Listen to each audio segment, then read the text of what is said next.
മല്ലു സിംഗ് ഇറങ്ങിയ സമയത്ത് ഭയങ്കര ഇഷ്ടമാണ്.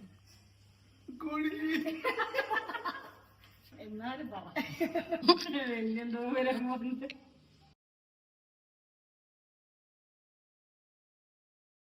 അപ്പൊ നമ്മൾ ഇന്നത്തെ ക്വസ്റ്റ്യൻ എന്താന്ന് വെച്ചാല്, നമ്മള് പാർട്ട്നേഴ്സിന് എത്രത്തോളം അങ്ങോട്ടും ഇങ്ങോട്ടും നമുക്ക് പരസ്പരം അറിയാമെന്നുള്ളത് മനസ്സിലാക്കാൻ വേണ്ടിയിട്ടാണ്. അപ്പൊ ഫസ്റ്റ് കുറച്ച് ബേസിക് ക്വസ്റ്റ്യൻസ് ആണ് ഇപ്പൊ ചോദിക്കുന്നത്.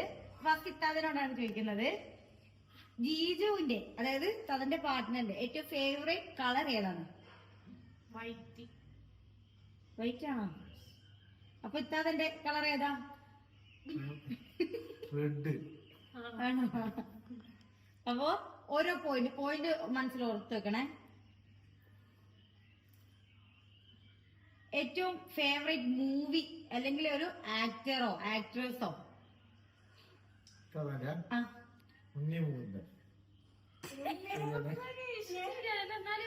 മല്ലു സിംഗ് ഇറങ്ങിയ സമയത്ത് ഭയങ്കര ഇഷ്ടമാണ്.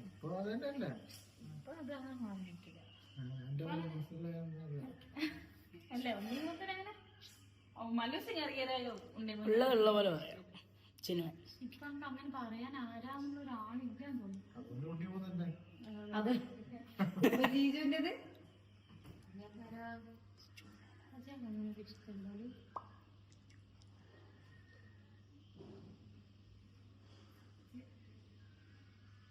അജയ്ക്ക് ഷാറുഖാനായിട്ട് അറിയില്ല. ഷാഹിദ് കപൂറ അങ്ങനൊന്നുമില്ല.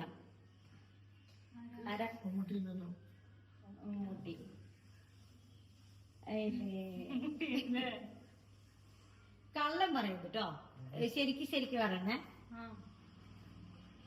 എന്നാ ജീജുവിനോടുള്ള ക്വസ്റ്റ്യനാ.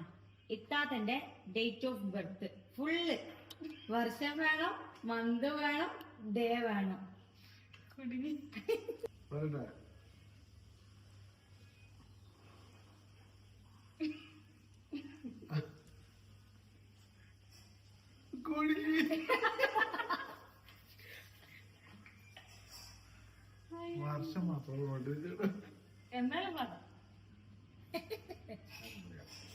എന്നാലും പറ.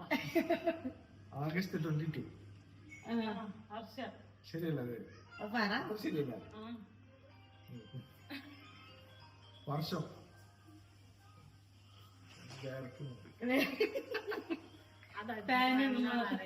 ഞാൻ ഡേറ്റ് തെറ്റുന്ന വിചാരിച്ച ശരിയല്ല. വർഷം ശരിയാവും. 1999.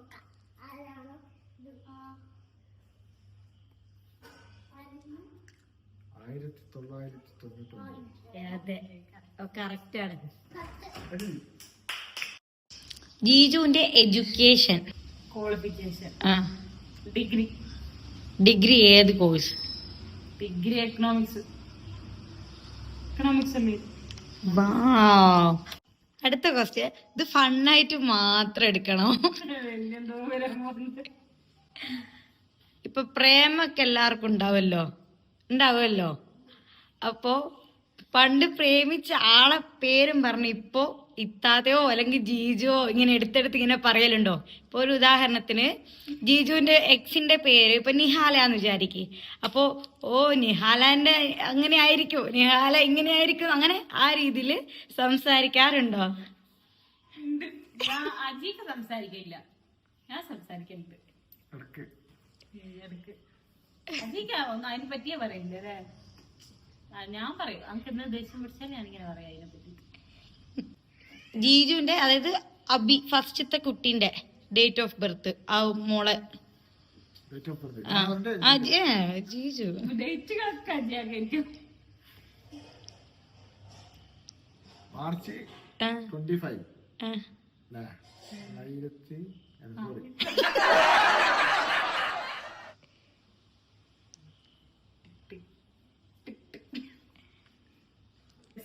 കൂട്ടുന്ന 2019.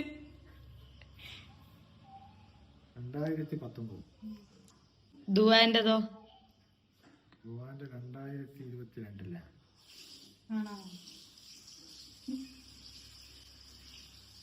പിന്നെ 21.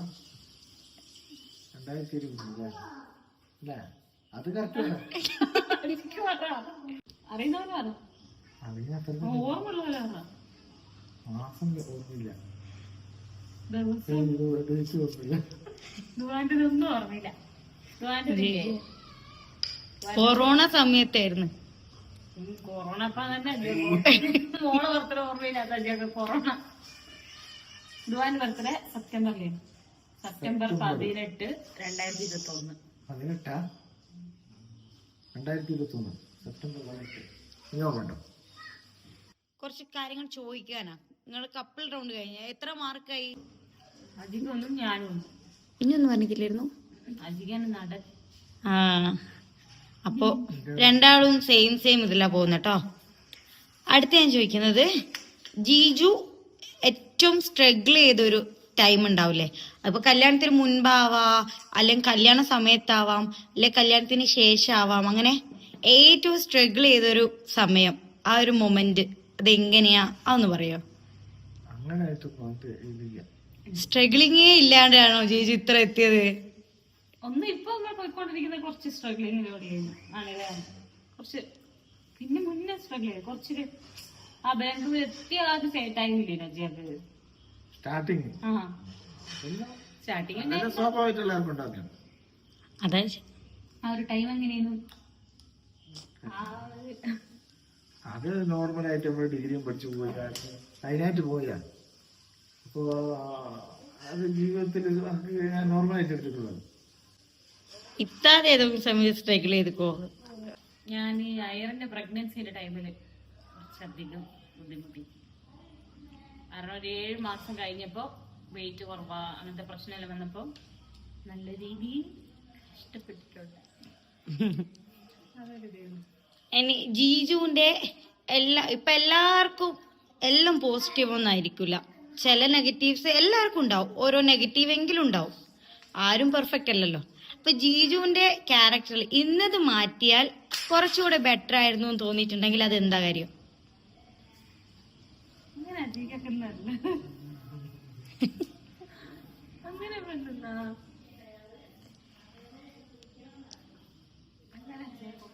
അങ്ങനെ എനിക്ക് ഇതുവരെ തോന്നിയിട്ടില്ല. ഇത്താതെന്റെ ചോദിക്കുന്നതാണെങ്കിൽ ജീജുവിന് എന്താ പറയാനുള്ളേ? സത്യം പറഞ്ഞാൽ എനിക്ക് കുഴപ്പമൊന്നുമില്ല. ചിലപ്പോ ഇത് പറയുന്നത് കൂടെ ഓള് മാറ്റം വരുത്തിയാലോ? നല്ലതായിരിക്കില്ല. ആ, ഇത്താത്താന്റെ വെച്ചാല് ഉണ്ട് കേട്ടോ, ഉണ്ട്, നമുക്ക് തന്നെ അറിയേ. ഈ ഇതുണ്ടല്ലോ മക്കളോടുള്ള ദേഷ്യം പിടിക്കുമ്പോൾ സ്റ്റാർട്ടിങ്ങിലുള്ളൊരു പ്രതികരണമുണ്ട്, അത് കുറച്ചാണ് നല്ലതായിരുന്നു.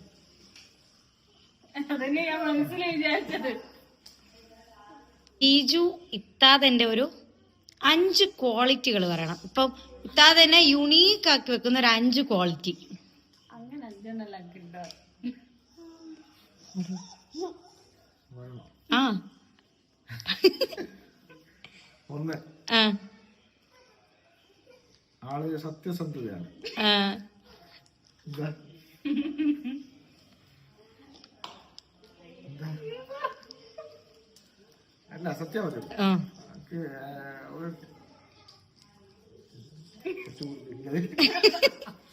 അങ്ങനെയല്ല, അധികമായിട്ട് പറയുമ്പോ കാര്യങ്ങള് ആ രീതിയിലാണ് അവതരിപ്പിക്കുന്നത്. സത്യം മാത്രം ഇപ്പൊ ഒരാൾ സത്യം മാത്രല്ല അറിയൂല. ഞാൻ കളവെല്ലാം പറയണ്ട, പക്ഷെ അധികം മനസ്സിലാവില്ല അത് കളവ. ഇതുവരെ അത് പിടിക്കപ്പെട്ടിട്ടില്ല എന്നതാണ് സത്യം. സത്യം 2 രണ്ടാമത്തെ ഉണ്ടോ ഇങ്ങനെ ആലോചിക്കുന്നേ. 2 വിചാരിച്ചാല് 5 എണ്ണ പറയാൻ പറഞ്ഞിട്ടുള്ളൂ. 1 പറഞ്ഞിട്ടുള്ളൂ, രണ്ടാമത്തെ ആലോചിക്കുന്ന പറ ജീജു. രണ്ടാമത്തത് 1 eternity later. രണ്ടാമത്തേന്ന് പറഞ്ഞാല് പറയണ്ടോ, അങ്ങനെ അവതരിപ്പിക്കണ മനസ്സിലായില്ല.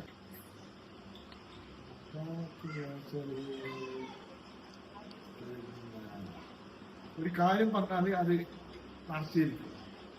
ആ, കാര്യം എന്താണോ പറയുന്നത് അതുപോലെ ചെയ്തിരിക്കും. ആ, 2 പറ്റില്ല. അടുത്ത ശരിയല്ലേ ഞാൻ പറയാനുണ്ടല്ലോ. ആ, അപ്പൊ മൂന്നാമത്തെ പറഞ്ഞു. മൂന്നാമത്തെന്ന് പറഞ്ഞാല് എനിക്കും ഭയങ്കര ഇഷ്ടമാണ്. എക്സ്ട്രാ കെയറിംഗ് ഉണ്ട്. ഓക്കെ എനിക്ക് ഇങ്ങനെ ഭയങ്കര ഫീൽ ആവുന്നുണ്ട്. Okay okay. അടുത്ത നാലാമത്തെ. നാലാമത്തത്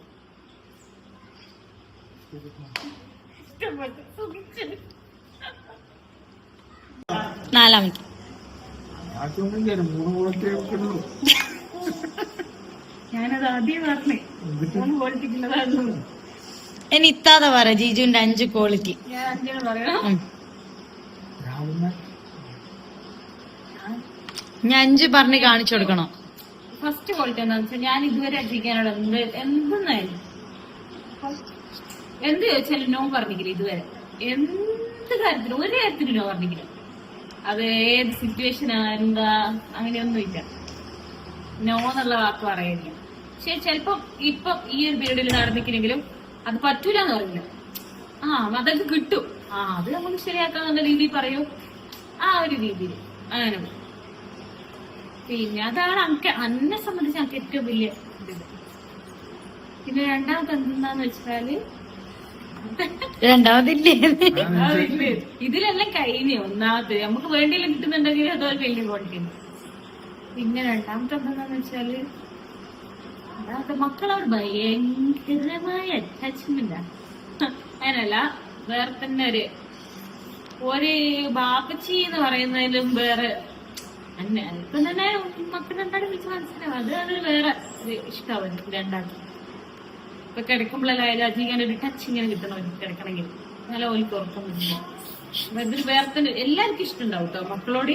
പക്ഷെ അമ്മക്കിപ്പോ നമ്മളിതൊരു അങ്ങനെ ഇഷ്ടാണ്. പിന്നെ രണ്ടാമത്തെ എന്താ ക്വാളിറ്റി അല്ലേ? നമുക്ക് പറയാനുണ്ടോ? പക്ഷെ പറയാൻ അവതരിപ്പിക്കാനുണ്ടാവില്ല. ഭയങ്കര ഇതാ. ഇപ്പം ചില ആൾക്കാരാണെന്നില്ലേ വീട്ടുകാരെ മുന്നിൽ സപ്പോർട്ട് ചെയ്യാണ്ട് റൂമിൽ മാത്രം സപ്പോർട്ട് ചെയ്യുന്നത്. അങ്ങനെയല്ല. ചില ആൾക്കാരാണെന്നില്ലേ വൈഫിന്റെ ബെഡ്റൂമിൽ മാത്രം സപ്പോർട്ട് ചെയ്ത് സംസാരിക്കുന്നു. ഇതങ്ങനെയല്ല. എന്നെ സപ്പോർട്ട് ചെയ്ത് സംസാരിക്കുന്നത് വീട്ടുകാരെ അങ്ങനെ സപ്പോർട്ട് ചെയ്തിട്ട് സംസാരിക്കുന്നു. അതൊരു 3 ക്വാളിറ്റി അല്ലേ അധികം പറഞ്ഞിട്ടുള്ളൂ. കൂടുതൽ ക്വാളിറ്റി ഞാൻ പറയാം. ഇങ്ങനെയാ ഞാനെങ്ങനെ പറയാമോ അങ്ക് കിട്ടുന്നെന്തോ അതങ്ങനെ കൊടുക്കുകയും ചെയ്യാം. അതാണ് ഏറ്റവും വലിയ ക്വാളിറ്റി.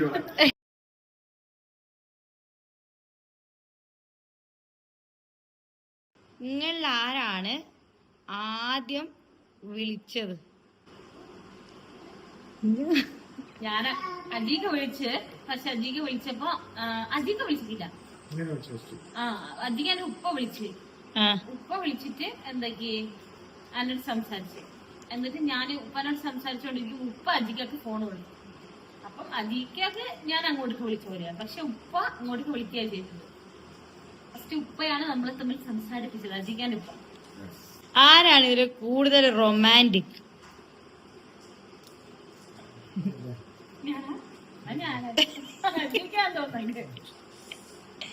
ആരാ പെട്ടെന്ന് ദേഷ്യപ്പെടുക? ഇപ്പൊ ഒരു പ്രശ്നം ഉണ്ടായാല് അതിന് ഫസ്റ്റ് എന്താ പറയാ ഒരു സോറി പറഞ്ഞിട്ട് ആ പ്രശ്നം ഒത്തുതീർപ്പാക്കാൻ വേണ്ടിട്ട് ആരാ ഫസ്റ്റ് വരിക? കല്യാണം കഴിഞ്ഞ് 6 മാസം വരെ ഇപ്പൊ ഞാൻ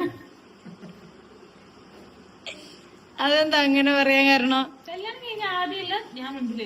എന്തെങ്കിലും നമ്മൾ തെറ്റല്ലോ തെറ്റി ഞാൻ മിണ്ടില്ല. അപ്പം അജിക്ക് തെറ്റിയാലും ഞാൻ തെറ്റിയാലും കുറച്ച് അജിക്ക് തന്നെ വന്നിട്ട് സോൾവ് ആക്കും. ഇപ്പൊ അജിക്ക് തെറ്റിയാലും ഞാൻ തെറ്റിയാലും മക്കളെ കാര്യം തെറ്റിയാലും ഒക്കെ ഞാൻ തന്നെ പോയിട്ട് സോൾവ് ആക്കും. എന്താ ജിജു 6 മാസം വിട്ടുകൊടുക്കില്ല. ഇപ്പൊ 6 മാസം വിട്ടു. ബാക്കി 6 കൊല്ലായിട്ട്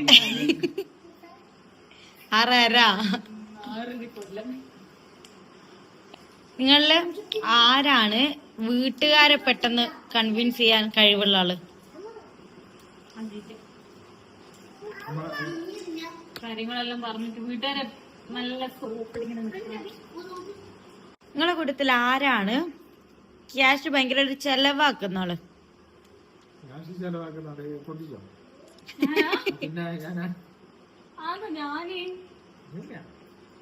എന്താൾ ചെലവാക്കലുണ്ടോ? ഞാനൊരു ഡ്രസ് എടുത്താല് അജിക്കൊക്കെ ഭയങ്കര മടിയാണ്. പക്ഷെ ഞാൻ എടുക്കലുണ്ട്. ആദ്യമൊക്കെ മടിയാ, പക്ഷെ ചെലവാക്കലുണ്ട്. തുടങ്ങലിക്കാന്നല്ലേ ഉദ്ദേശിച്ചത്. ചെലവാക്കൽ രണ്ടാളും ചേട്ടാ. ആരാണ് സേവ് ചെയ്യാൻ? ഞാൻ അത് ഞാനല്ലേ. ആരാണ് കൂടുതൽ ഒരു റിലേഷൻഷിപ്പ് അതിങ്ങനെ പോവാൻ വേണ്ടിട്ട് കൂടുതലായിട്ട് എഫേർട്ട് ഇടുന്ന ഒരാളുണ്ടാവില്ലേ? അതൊക്കെ ഒരു സൂപ്പർ പവർ കിട്ടാന്ന് വിചാരിക്ക്. ആ എന്ത് പവറാണ് കിട്ടാൻ ആഗ്രഹിക്കുന്നത്? അത് എന്തുകൊണ്ടാണ് ആ ഒരു പവർ കിട്ടാൻ ആഗ്രഹിക്കുന്നത്? എന്തൊക്കെ പവറായി വരിക? ഞാൻ അധികം മനസ്സ് വായിക്കും. അധികം മനസ്സിലധികം അതാണിപ്പൊ അറിയാൻ പറ്റാത്തത്.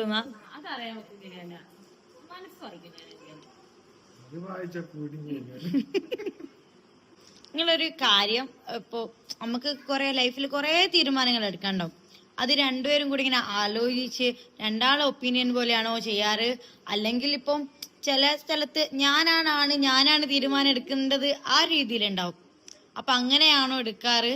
ഇപ്പം അല്ലെങ്കിൽ ചില ആൾക്കാർ പെണ്ണായിരിക്കും തീരുമാനിക്കുക, ആണൊന്നും പറയില്ല. അങ്ങനെയാണോ? എങ്ങനെയാ? ഞാനാണ് രീതിയിൽ ഞാൻ തുടങ്ങി നോക്കരുത്.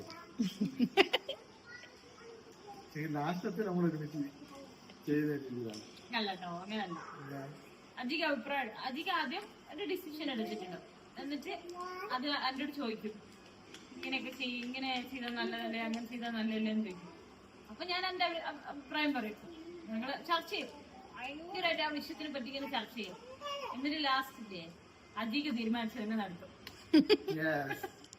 ചർച്ച ചെയ്യും. അതായത് ഇന്ത്യയുടെ കാര്യങ്ങൾ പറയൂ. കാര്യങ്ങൾ പറയാ. കാര്യത്തിന്റെ മേലെ നമ്മൾ 1 മണിക്കൂർ 2 മണിക്കൂറൊക്കെ സംസാരിക്കും.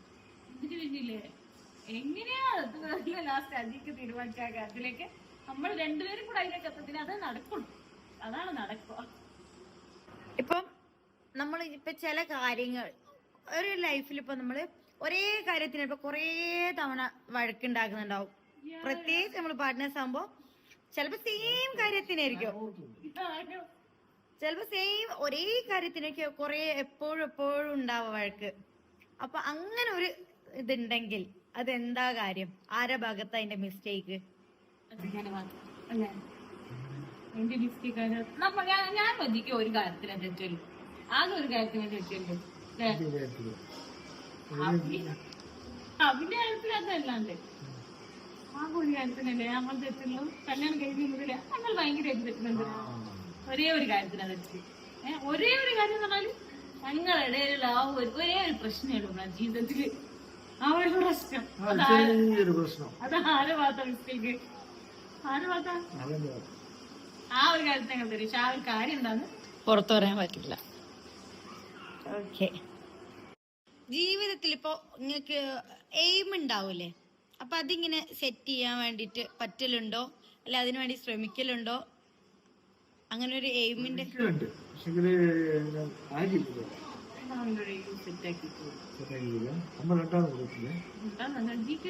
ഞങ്ങൾക്കറിയില്ല.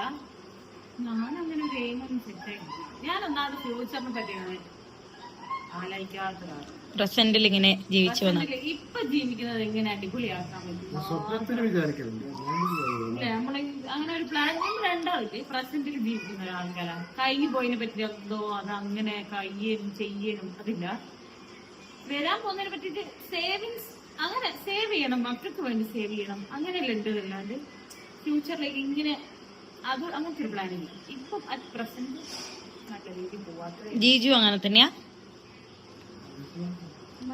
ഏകദേശം അധികം നല്ല ഭാവിയിൽ നമുക്ക് അങ്ങനെ ചെയ്യണം, അത് അങ്ങനെ പറയലേ. നമുക്ക് ഇങ്ങനെ ആക്കാം. ഇപ്പം നോക്കാന്ന് അങ്ങനെ വേറെ ചോദ്യായില്ലേ? കൊറേ ചോദ്യം. അപ്പൊ നിർത്തിയാലോ? എന്തെങ്കിലും പറയാനുണ്ടോ? എന്താ പറയാ, ലൈഫിനെ പറ്റിട്ടോ അല്ലെങ്കിൽ ഈ പാർട്ട്നേഴ്സിനെ പറ്റിട്ടോ എങ്ങനെ ആയിരിക്കണമെന്നോ എന്തെങ്കിലും? എങ്ങനെയാവണമെന്ന് നമുക്ക് പറയാൻ പറ്റില്ല. ഈ ഏതോ ഒരു റീലിനെയാണ് കണ്ടിരിക്കുന്നത്. ഈ നല്ല ഭർത്താക്കന്മാരെ കിട്ടുമെന്ന് പറയുന്നത് ലോട്ടറി എടുക്കുന്ന പോലെയാണ്. ലോട്ടറി എടുത്താൽ ഇപ്പൊ എത്രയോ ആൾക്കാർ ലോട്ടറി എടുക്കുന്നത്. ചിലവർക്ക് ബമ്പർ പ്രൈസ് അടിക്കും, ചിലവർക്ക് അതിന്റെ സെക്കൻഡ് പ്രൈസ്, തേർഡ്, പിന്നെ അങ്ങനെ പോയി 100 രൂപ വരെ അങ്ങനെ ചെറിയ amount വരെ അടിക്കുന്നുണ്ടല്ലോ. അതുപോലെ ഞാൻ കല്യാണം കഴിക്കുമ്പോ എന്റെ ഒരു മനസ്സിലുണ്ടാവില്ലേ, മനസ്സിൽ എന്താ വെച്ചാല് താടിയും മീശയും. ബാപ്പ ചോദിക്കുമ്പോ ഞാൻ താടിയും മീശയുള്ള ഒരാള്. പിന്നെ ആദ്യം പറയുന്നു ഗൾഫിൽ കൊണ്ടുവന്ന എന്നെ ഗൾഫിൽ കൊണ്ടുവന്ന ഒരാളെ വേണം, ഇപ്പൊ താടി ഇല്ല. എനിക്ക് കല്യാണം കഴിക്കാൻ എന്നെ ഗൾഫിൽ കൊണ്ടുവന്ന ഒരാളെ വേണം എന്ന് പറയുന്നത്. അപ്പൊ അതെന്തിനാ പറയുന്നത് വെച്ചാൽ എനിക്ക് ചോക്ലേറ്റ് ഭയങ്കര ഇഷ്ടമാണ്. അപ്പൊ ഗൾഫ് അന്നേരം എന്ന് വെച്ചാൽ ഗൾഫിലല്ലേ, ഗൾഫിൽ നിന്നാണ് ചോക്ലേറ്റ് കൊണ്ടുവരാം. അങ്ങനെ അത് രണ്ടിനും എന്റെ എക്സ്പെക്ടേഷൻ. പക്ഷെ കല്യാണം കഴിഞ്ഞപ്പോഴാണ് മനസ്സിലായത് താടിയോ മീശയോ. പക്ഷെ താടി മീശയുള്ള ആൾ തന്നെ തെറ്റിയത്. ഇപ്പൊ താടി ഞാനായിട്ട് ടെർമിനേറ്റതാ. അപ്പൊ താടിയും മീശയിലൊന്നും കഥയില്ല. നമ്മളെ നല്ലോണം നോക്കണമെങ്കിൽ എന്തെല്ലാം അങ്ങനത്തെ അതൊക്കെ കല്യാണം കഴിയുമ്പോഴേ മനസ്സിലാവുള്ളൂ. എന്റെ എക്സ്പെക്ടേഷൻ ഒന്നും വെച്ചിട്ട് ആര് കല്യാണം കഴിച്ചാൽ അതുപോലെ ആവണമെന്നൊന്നും പറയാൻ പറ്റില്ല. അജീകാന്റെ സങ്കല്പവും ഭയങ്കര മുടിയിലുള്ള ഭാര്യയൊക്കെ ഉണ്ട്. എന്തിനാ അജീകാന്റെ സങ്കല്പത്തിലുള്ള ഭാര്യ? ഞാൻ സങ്കല്പിച്ചാലും അടിപൊളിയായിരുന്നു. എനിക്കോ അറിയില്ല. അല്ല, അജീകാന്റെ സങ്കല്പത്തിലില്ലേ നല്ല ഹെയർ ഉള്ള പെൺകുട്ടീനെ വേണമെന്നില്ലേനോ? അങ്ങനെയൊന്നുമില്ല, അതെല്ലാം പിന്നെ ആ ഒരു സമയത്ത്. അത് അതുപോലെ എന്റെ താടി മിഷി പോലെ അജീകാക്ക് ഉണ്ടായിരുന്നു, വലിയ മുടിയില്ല. സജ്ജാ കെട്ടി ഇച്ചിരി മുടിയുള്ള അജീകാക്ക്. അപ്പൊ ഇത്രയേ ഉള്ളൂ.